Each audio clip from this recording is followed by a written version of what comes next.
Hi! Hello! And welcome to my vlog, Char! Tara at samahan niyo ako. Itutour ko kayo sa room namin. Sa 21st floor nga pala kami. Aura-aura muna tayo guys. Dahil solo ko ang elevator. Kaya naman ayan. For the aura muna ang mima nyo.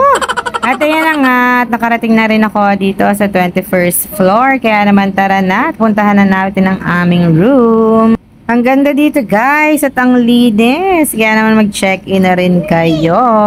So ayan na nga ang aming room 2106. Ayan at i-open na natin guys. Hindi pa to naka-smart lock. Medyo may kaguluhan na nga dito mga mare. Alam nyo naman marami kaming kasamang bagets. Kaya naman for the gulo talaga ang loob. So ayan, pagpasok mo nga dito sa may likod ng pinto yung lagay ng mga shoes. And ito naman yung dining area. Mga mare, napaka-aesthetic.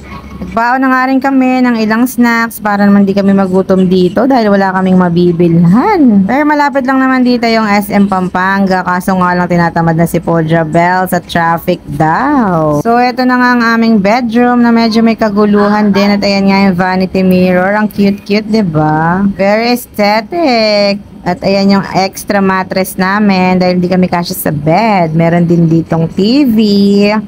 Meron din ditong mini sala. Meron din karaoke pero hindi pa namin nata-try.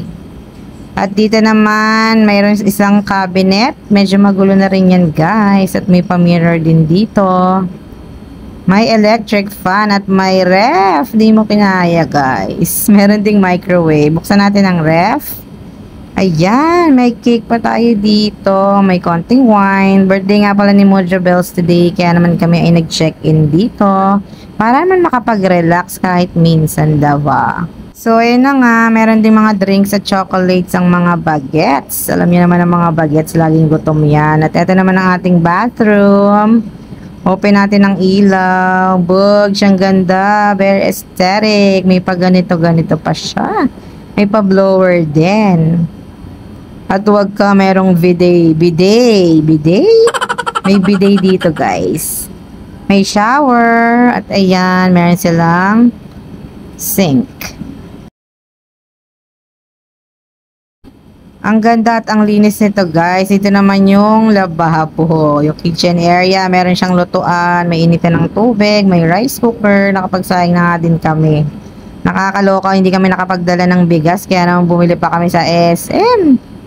At ito naman yung gagamitin namin para sa carbonara tomorrow. At ayan, yung kanilang mga kitchen cabinet na may lamang mga plates, baso, at kutsara. Ayan. Kompleto na dito guys. Pagkain na lang yung dadaling nyo. Pwede nyo itong magamit. Basta lilinisin nyo lang after. Ayan, meron din silang lutuan.